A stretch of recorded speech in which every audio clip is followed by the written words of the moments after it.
Assalamualaikum everyone, welcome to Vocabgram. Today's daily vocabulary word is exception. It was a request by Aisha Aziz, and Aisha, here's your lesson. First, I'll explain exception in English, then I'll explain it in Urdu and Hindi, so stay with me. Exception means not included.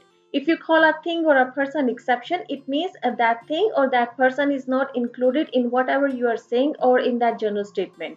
For example, if a teacher says all the students performed poor in the exam, but Alia is an exception, means all the students performed poor in the exam, but Alia is not included in this statement because she performed better.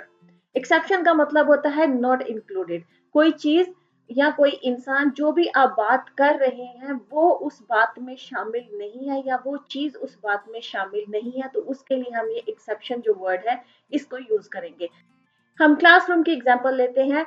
जैसे कि classroom में teacher कहती है कि जितने भी students हैं जो मैंने एग्जाम लिया है उन तमाम स्टूडेंट्स ने जो है वो एग्जाम के अंदर पुअर परफॉर्म किया है, अच्छा परफॉर्म नहीं किया है, बहुत बुरा परफॉर्म किया है।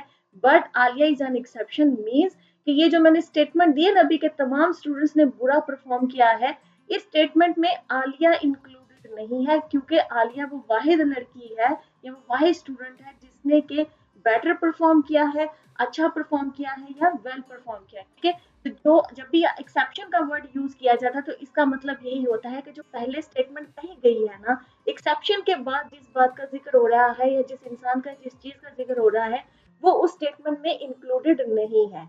आई होप कि आपको एक्सेप्शन का मतलब समझ में आ गया होगा। Let's see some examples. Our first example is there is always an exception to a rule, कि जो हमेशा जो भी रूल बनाए जाते हैं उसमें हमेशा कोई ना कोई एक्सेप्शन होती है। मतलब कि देखिए जब रूल जनरली बनाया जाता है तो वो सबके लिए बनाया जाता है, जो किसी अदारे का रूल है या किसी किसी भी जगह का रूल है, किसी ऑर्गेनाइजेशन का रूल है। ठीक है, तो वो जो रूल जो भी बनाया जाता है वहां पर काम करने वाले जितने भी लोग होते हैं वो सब पे लागू होता है। लेकिन हमेशा रूल्स के अंदर कोई ना कोई एक्सेप्शंस भी रखी जाती है कि अगर ऐसी कोई सिचुएशन हो जाएगी तो ये रूल एप्लीकेबल नहीं होगा, या फलां जो टाइप के लोग होंगे उनके लिए एप्लीकेबल नहीं होगा, या फलां तरह की जो चीजें होती हैं उनके लिए एप्लीकेबल नहीं होगा। तो हमेशा रूल्स के अंदर कोई ना कोई एक्सेप्शन होती है क्योंकि लाइफ है, जिंदगी है, सिचुएशन है। हर रूल हर सिचुएशन के ऊपर अप्लाई नहीं किया जा सकता, तो हमेशा उसमें कोई ना कोई एक्सेप्शंस रखी जाती है। मतलब कि कोई ना कोई सिचुएशंस या कोई ना कोई चीजें या कोई ना कोई लोग ऐसे होते हैं जो कि उस रूल में जो है ना जिनके ऊपर वो रूल अप्लाई नहीं होगा वो उस रूल के में इंक्लूड नहीं करेंगे, वो एक्सक्लूडेड होंगे, उनके ऊपर अप्लाई नहीं होगा। ठीक है, a second example is usually the weather is cold here but today is an exception, कि यूजुअली आम तौर पर यहाँ पर जो मौसम होता है वो हमेशा ठंडा रहता है, कोल्ड रहता है, बट लेकिन टुडे इज एन एक्सेप्शन, मतलब कि जो मैंने अभी ये स्टेटमेंट दी ना आज का दिन उसमें इंक्लूडेड नहीं है। मीन्स कि आज मौसम ठंडा नहीं है, आज मौसम थोड़ा सा गर्म है, वरना नॉर्मली यहाँ पर मौसम जो है वो हमेशा ठंडा रहता है। लेकिन आज जो है ना वो जो मैं बोल रहा हूँ जो मैंने स्टेटमेंट दी है उसमें आज का दिन इंक्लूडेड नहीं है क्योंकि आज जो है ना मौसम ठंडा नहीं है, आज मौसम गर्म है।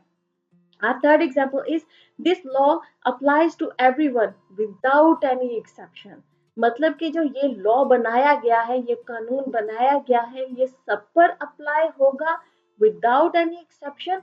मतलब कि इसमें कोई एक्सेप्शन नहीं रखी गई है, इसमें कोई भी ऐसी शिक या कोई भी ऐसी बात नहीं रखी गई है कि फलां टाइप के लोगों पर ये अप्लाई नहीं होगा या फलां सिचुएशन में ये लॉ अप्लाई नहीं होगा या फलां चीजों पर ये लॉ जो है वो अप्लाई नहीं होगा।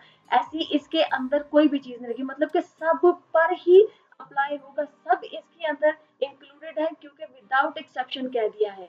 विद एक्सेप्शन होता तो मतलब कि कुछ लोग होंगे इसमें जो कि इंक्लूड नहीं होंगे, लेकिन जब विदाउट एक्सेप्शन कह दिया तो इसका मतलब ये है कि इसमें सब इंक्लूड होंगे, कोई भी बंदा इसमें ऐसा नहीं होगा कि जिसमें ये लॉ जो है वो अप्लाई नहीं करेगा। ठीक है, आई होप कि आपको ये लेसन जो है वो समझ में आ गया होगा। I see you next lesson. अल्लाह हाफिज।